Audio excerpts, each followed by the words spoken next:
Луѓе и места, овој пат на две тркала.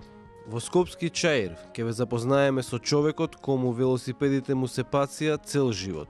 Започнувајќи од работилницата за велосипеди каде што работел неговиот татко, па се до неговата колекција од над 100 велосипеди денес. Асем Петровски, архитект во пензија, е пасиониран колекционер на велосипеди.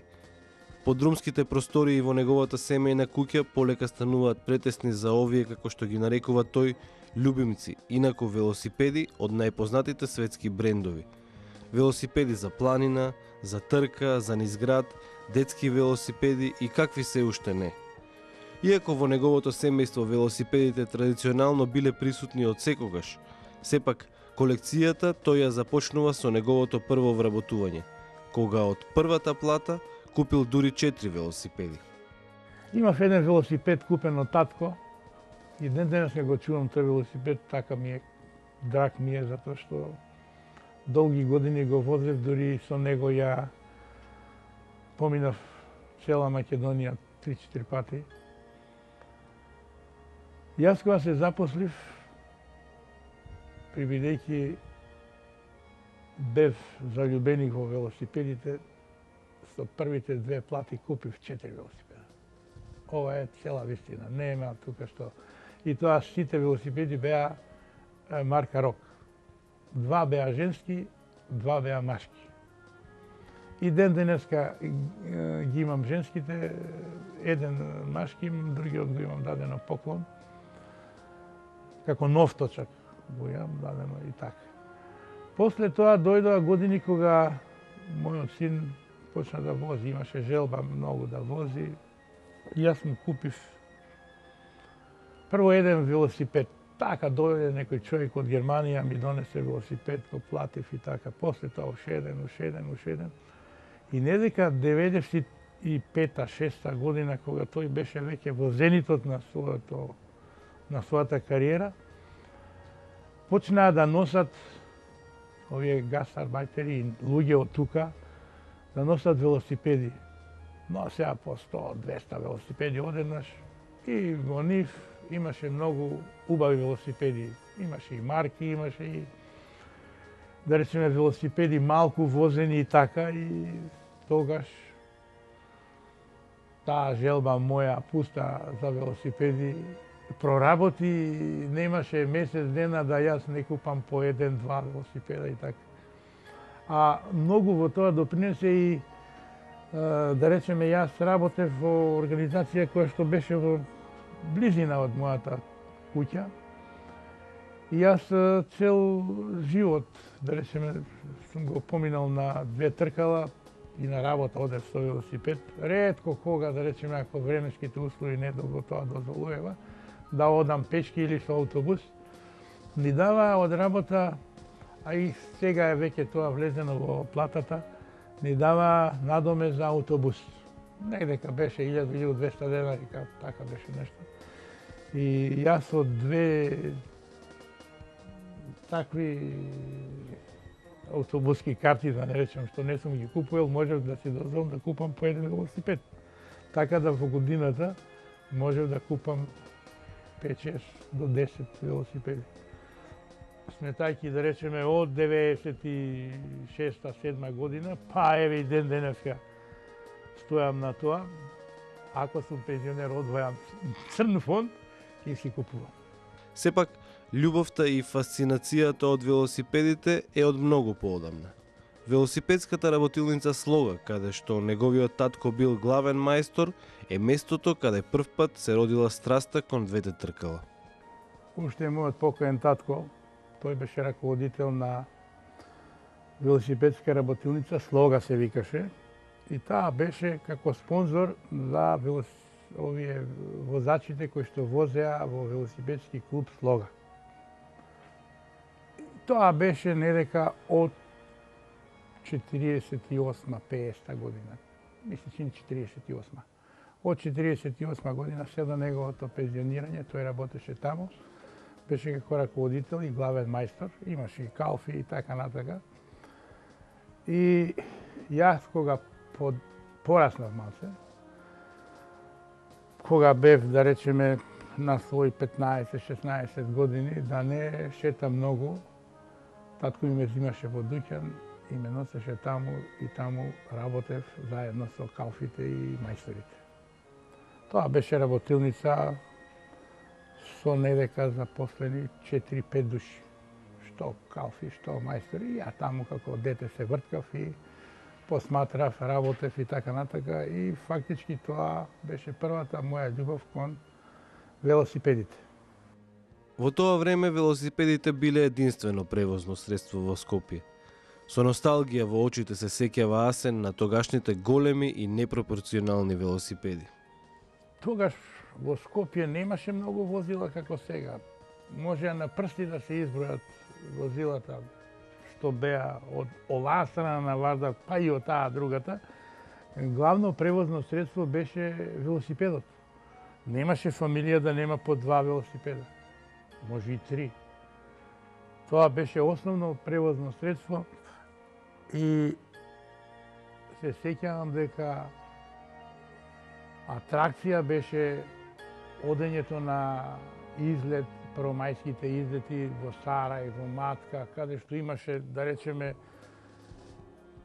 паркирано, така да се изразам, велосипеди, па најмалце едно 500, може во Сарај 1000 имаше, се сеќавам како беа редени така велосипеди. И гледав недека некоја фотографија, видов многу интересна, дали беше тоа снимена на Кале горе по некоја прослава ли беше, не знам што, па имаше таму може 2-3 велосипеди. Многу велосипедот не е изменет во конструкцијата. Таа е таа. Ја не се сеќавам на оние велосипеди со големо предно тркало, мало од позади, такви немаше во Скопје. Може имаше некој као атракција, меѓутоа никој не возеше таков велосипед. Сите возеа вакви велосипеди како денешниве, меѓутоа се сеќавам дека беа погломазни, тешки беа делоите, беа сите железни, немаше алумин на нив. Меѓутоа ја вршеа функцијата. Се сеќавам гумите беа различити од овие, сега се гумите жичани се викаат, порано беа гумите, што знам, влагаше една во друга. Сега не знам дали има такви гуми. Порано се возеа само такви гуми, пошироки бандаши, контраши, мислам, задната главчина беше и контра и преносот беше во неа, за разлика денешните велосипеди, каде да речеме задната главчина представува и повеќе брзини, кочница нема во неа, кочниците се исфрлени на рамот и на видушката. Беа различни во секој случај и беа со некои димензии несразмерни во однос на човечкото тело. Беа долги рамои, што знам, издолжени беа. Меѓутоа, се во се, мислиш дека не се многу разликуваат од денешните. Како конструкција, велам, иначе како материјал, како димензии има нешто разлика.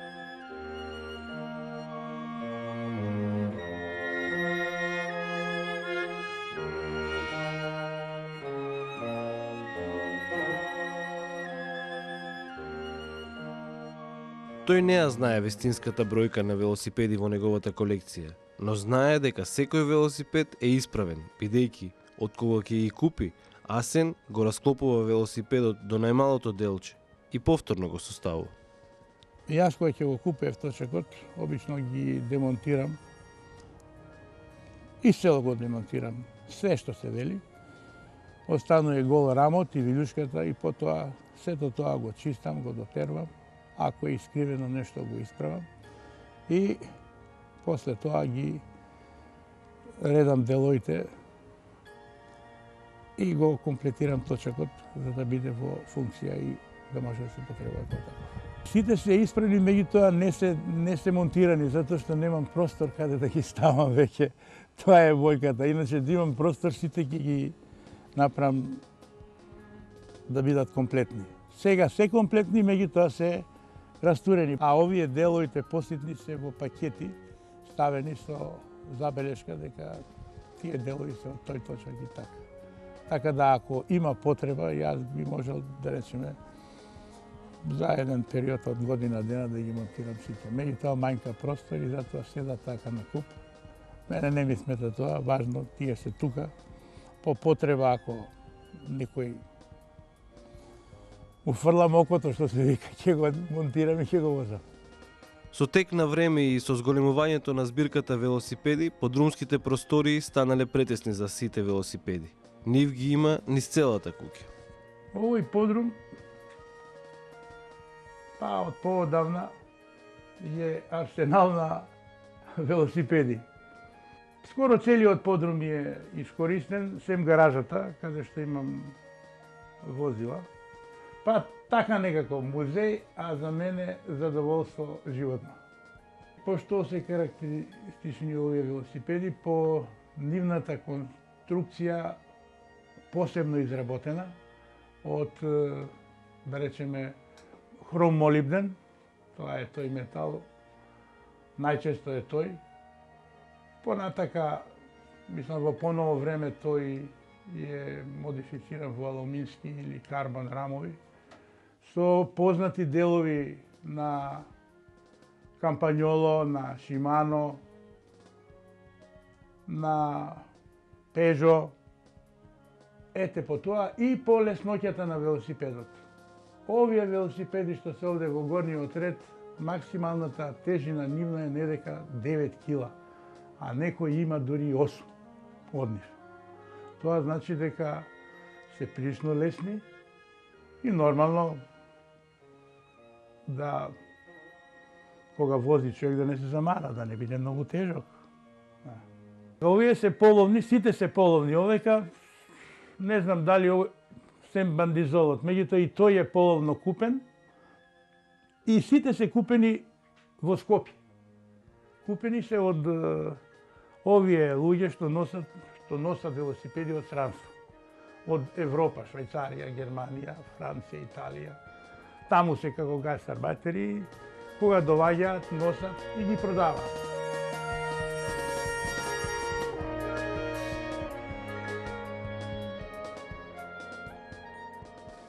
Тој до бескрај може да ви раскажува за светските брендови од неговата колекција. Но сепак, примарното за еден велосипед да се најде овде е неговата квалитетна изработка и квалитетните делови од кои е составен. Пресудно кога бирам некој велосипед, делоите. Не е битно многу, да речеме, бојата или рамот или јушката, затоа што тоа се стандардни рамови и димензии, меѓутоа деловите. Деловите се пресудни за мене. Да речеме, да бидат тие Шимано, да бидат Кампањоло, да бидат. Затоа што еден рам ако чини, да речеме, еве сега во евра, недека околу 400-500 евра, деловите чинат многу поеќе. Како заден, преден менјач, кочници, рачки за кочници, пренос од долу, главчините, ете тие работи. Денес тој е пензионер. Неговите пријатели се чуделе на оваа негова пасија, но се до моментот додека не дошле да ја видат колекцијата. Дури тогаш ја разбрале фасцинацијата и задоволството од оваа љубов на Асен. Кога ми е желба да работам, да речеме. Кога немам желба да работам, не работам. Тоа е судбината на пензионерскиот живот, да речеме. Некогаш ќе планинарам, некогаш се шетам низ градот и така, ама кога имам желба, доаѓам Обично надвор кога е убаво времето, некој велосипед ќе го склопам или некој ќе го расклопам, некој делови ќе направам и така. Важно денот ми е исполнет, секогаш не се жалам дека немам што да правам, имам што да правам, работата мене ме брка, ја не, ете така. Мора некоја занимација, иначе човек ќе побудале. Имам да речеме пријатели, што правиш бе, мене ми вика, дојди ќе видиш, викам. Кој ќе дојде тука, па ти вика, живот живееш овдека. Ја вика, ќе пукнем од досада, вика, не знам како да го потрошам денот. Ја тука ќе дојам, ќе си уживам. Асен се уште е на две тркала, но и покрај предусловите кои ги нуди Скопје за возење велосипед, тој е незадоволен од моменталната состојба и условите за непречено возење велосипед низ градов. Со изведбата на стазата на покрај Вардар ми се чини дека се направи, меѓутоа тоа не е тоа. За да точакот велосипедот представува превозно средство, треба градот да има специализирани патеки. Тие патеки често пати се преполни со паркирани возила, така да невозможно е да се вози велосипед. И тој што вози е голем ентузијаста или од финансова гледна точка. Не може кола, па вози велосипед. Пред да заминеме од Чаир, возевме некои од полените од колекцијата на Асен.